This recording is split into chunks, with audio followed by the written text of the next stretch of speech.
In the aftermath of the Supreme Court's terrible, extreme, and I think so totally wrong-headed decision to overturn Roe v. Wade. Has anyone else noticed that you now have one part of our government actually attacking the other part of our government? I don't think this has ever happened before, but continue. This was not a decision driven by the Constitution. Oh, wait, excuse me. Where exactly is abortion in the Constitution, sir? Keep going. The majority rattles off laws from the 19th century to support the idea that Roe was a historic anomaly because states outlawed abortion in the 1880s toward the end. But that's just wrong. The truth is, today's Supreme Court majority that is playing fast and loose with the facts. Even 150 years ago, the common law and many state laws did not criminalize abortion early in pregnancy, which is very similar to the viability line drawn by Roe. But the Dobbs majority ignores that fact. And the Dobbs majority ignores that many laws are enacted to protect women at the time when they were dying from unsafe abortions. Hold up. If we want to talk about facts and being loose with the facts, Joe, let's talk about that. We all know that there was a myth of the back alley abortion. In fact, Planned Parenthood's own prize statistician, Christopher Tietz, in the years before Roe and then after Roe in 1973, openly reported that fewer than 1,000 women had died from illegal abortions, not the tens of thousands of women you often hear from the abortion industry. And Planned Parenthood's own medical director in the late 1950s estimated that more than 90% of abortions were being committed by physicians in, quote, good standing in the community. And that abortion was a safe procedure because of the invention of penicillin, because most women who had died from abortions before the late 1950s had died from sepsis, infection, because a limb or a part of the child's placenta was left inside of the mother. This is the horrific reality that Roe sought to end. Neither law, nor facts, nor attitudes have provided any new reason to reach a different result than Roe and Casey did. And has changed, all that's changed is this court, end of quote. All that's changed is this court. Okay. No, it's called ultrasound technology. That when 7 men in 1973 handed down Roe and Doe, they said they didn't know when life began and it couldn't be determined. Yeah, that's been determined and it's an undeniable scientific fact. As the justices wrote in their dissent, and I quote, the majority has overruled Roe and Casey for one and only one reason, because it has always despised them, and now it has the votes to discard them, end of quote. So what we're witnessing... Why did the Supreme Court justices despise Roe? I don't know. Maybe because it's resulted in more than 53 million dead preborn baby girls and baby boys. Maybe because Roe versus Wade allowed the stronger to dictate whether or not the weaker lived. Maybe it was about the predatory abortion facilities and industry across America who have told women that they're not real women and that they're not really free unless they pay somebody to end the life of their child. Judgment. It was an exercise in raw political power. On the day of the Dobbs abortion is an exercise in raw power, choosing yourself over another. Down, I immediately announced what I would do, but I also made it clear, based on the reasoning of the court, there is no constitutional right to choose. The only way to fulfill and restore that right for women in this country is by voting. Okay, let's pull it there. Thank you, President Biden, for admitting that there is no constitutional right to choose to end the life of another human being. Continue on your stump speech. We need 2 additional pro-choice senators and a pro-choice House to codify Roe as federal law. Your vote can make that a reality. So I know it's frustrating. I have to pay nearly $6 a gallon to put diesel in my truck. It costs me $10 to $11 for a 12-pack of Coke Zero. I can't find a tampon. I'm going to start selling these on the black market for a profit. I stocked up.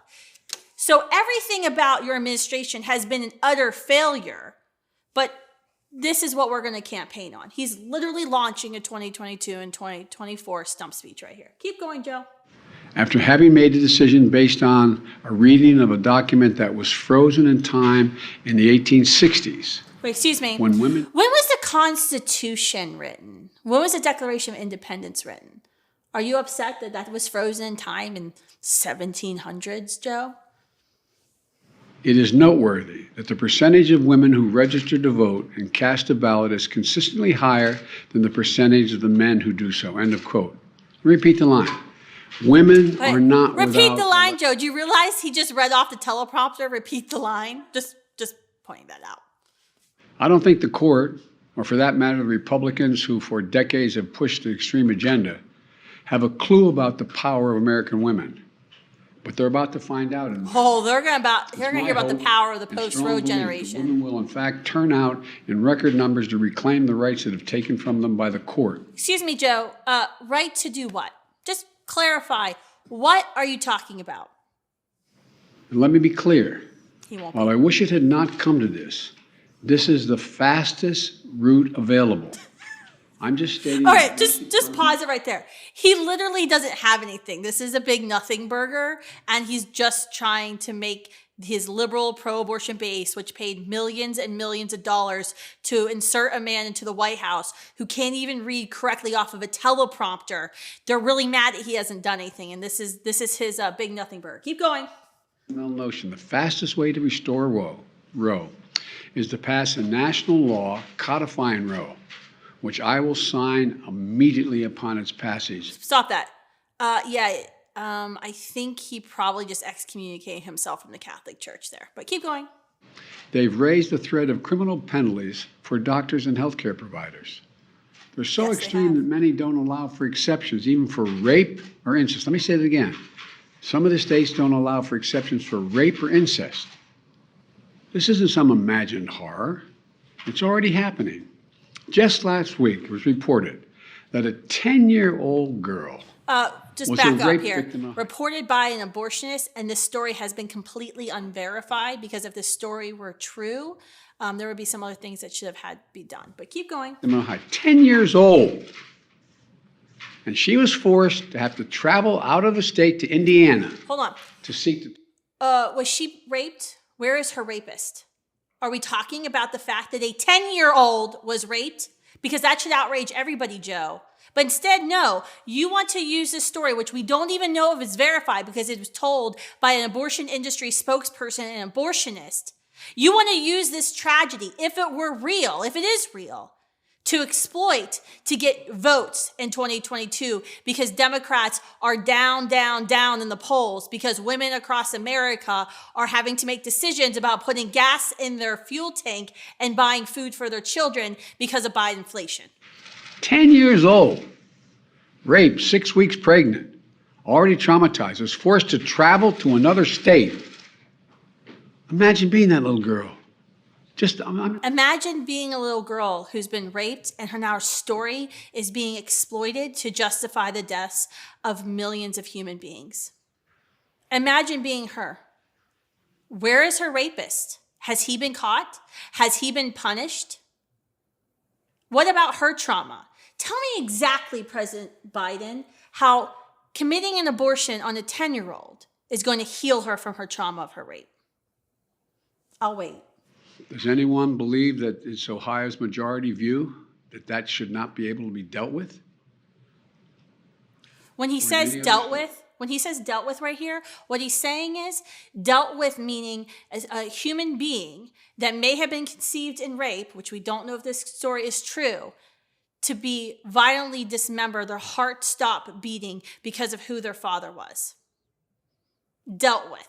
The tens of thousands of Americans who are living today, who have families, who are productive members of our society, who were conceived in rape, are being told that they should have been, quote, dealt with. State in the nation? A 10-year-old girl should be forced to give birth to a rapist's child? I can tell you what I don't. I can't think of anything as much more extreme. Court's decision is already been. I can. It's called partial birth abortion. Green light to go further and pass a national ban. Yeah. A national ban. Remember what they're saying. He must read my emails. There's no right to privacy, so therefore it's not protected by the Constitution. So it's left up to the states and the Congress what they want to do. And now my Republican friends are talking about getting the Congress to pass a national ban. We're not your friends, and yeah. And the extreme positions that they're taking in some of these states. That will mean the right to choose. Right to choose what? Will be illegal nationwide. Anyone knows he won't say the word abortion? Let me tell you something. What's the sign language As for long as abortion? I'm president, it won't happen, because I'll veto it. So the choice is clear. If you want to change the circumstances for women and even little girls in this country, please go out and vote. Using a horrific story to stump for Democrats and their losing agenda. When tens of millions of women vote this year, they won't be alone. Millions and millions of men will be taking up the fight alongside The pro-choice men who want to choose. use women for pleasure. Let's just make that clear. The challenge is go out and vote. Well, for God's sake, there's an election in November. Vote, vote, vote, vote. Consider the challenge accepted, court. But in the meantime, I'm signing this important executive order. This is anarchy, by the way. You have, once again, one branch of our government basically declaring war against the other branch of our government. If you study like democracy and representative republics, which we are, this is a scary time when you have the leader of the country denouncing a third of our government. I'm asking the Justice Department that, much like they did in the civil rights era, to do something. Oh, the to everything. DOJ protected African Americans against Democrats, the Dixiecrats in the South, who wanted to segregate high schools and elementary schools and lunch counters and refused to abide by the federal government. Oh, those Democrats. Yeah, that's okay. Go ahead. Oh, yeah, he was also for. Oh, didn't Kamala Harris also tell us that Joe Biden was actually for that segregation? Thanks, Kamala. Keen to invoke their rights. In states where clinics are still open, to protect them from intimidation. Excuse me, who's under attack right now? How many instances of violence have there been against pregnancy centers versus abortion facilities in our country? Yeah. Protect the woman's right to FDA-approved, Federal Drug Administration-approved medication that's been available for over 20 years. Okay, hold up there. So this 10-year-old, if this story is true, who's been brutally raped and who's pregnant, you want to prescribe her chemical abortion pills. Have you researched what actually happens during a chemical abortion? Weeks of pain, weeks of hemorrhaging, of bleeding out, being told to sit on your toilet and not to look and keep flushing. That's what a chemical abortion is. A patient comes into an emergency room in any state in the union. She's expressing and experiencing life-threatening miscarriage. But the doctor is going to be so concerned about being criminalized for treating her, they delay treatment to call the hospital lawyer, who is concerned the hospital will be penalized if the doctor provides the life-saving care. Literally, no pro-life law prevents a doctor from saving the life of a mother who is pregnant and can no longer be pregnant anymore in cases like ectopic pregnancy. To ensure all patients, including pregnant women and girls, experiencing pregnancy. Excuse me, wait a minute. I thought men could get pregnant too. I don't think this is very woke, Mr. President. Where are your LGBTQIA++ allies having to think about you right now? No matter what state they're in. Oh, so state rights don't Executive matter. order protects access to contraceptions that I'm about to sign. Justice Thomas himself said that under the reasoning of this decision, this is what Justice Thomas said in his I love concurring him. opinion, He's a hero. Come on. that the court should reconsider the constitutional right to contraception, to use contraception. Hold that. That's because contraception, all of these other issues have been founded on something that actually wasn't in the Constitution. So Justice Thomas said all of these other decisions that have been made using this made up right to privacy need to be reconsidered with something that's actually in the Constitution. Right now, in all 50 states in the District of Columbia, the Affordable Care Act guarantees insurance coverage for women's health services, including free birth control. hold that. Do you know how they got that guaranteed? Because HHS, under President Obama's direction, labeled pregnancy, quote, a preventable disease. That's right. Something I can do that half the population can't do that actually makes women superheroes was labeled as a preventable disease. I'm still offended. It establishes a task force led by the White House I'm Department shaking in my and the boots. Department of Human Services, focused specifically on using every federal tool available to protect access to reproductive health care. Hold up. I worked in the government. This means they have absolutely nothing, and they're just saying a bunch of words to make their base happy. This is a nothing burger. Care. Let me close with this. The court and its allies are committed to moving America backwards with fewer rights, less autonomy.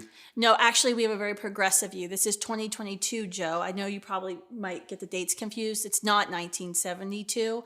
We actually believe women are strong enough and capable to have their child, to give birth to their child, to parent their child, to place their child with an adoptive family and continue their education and achieve their career goals. That they shouldn't be told that they need to end the life, pay someone to end the life of their child in order to be successful, because that's exactly the misogynistic tone that was taken by the court in 92 in the Casey v. Planned Parenthood decision.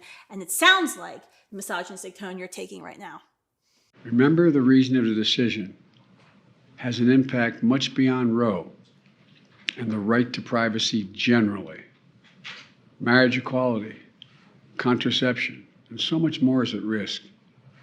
This decision affects everyone, unrelated to choice. This is called intersectionalism of the liberals. This is what they do. We cannot allow an out-of-control Supreme Court working in conjunction with extremist elements of the Republican Party to take away freedoms and our personal Freedom to autonomy. do what?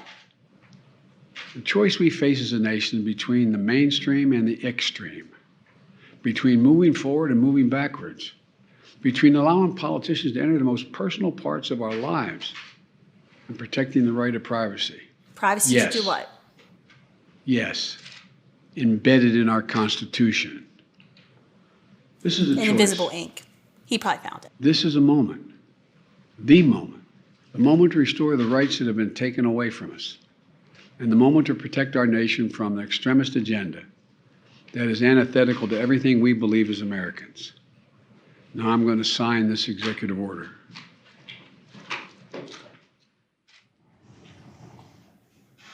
Bring it on, Joe. The post-Roe generation's ready.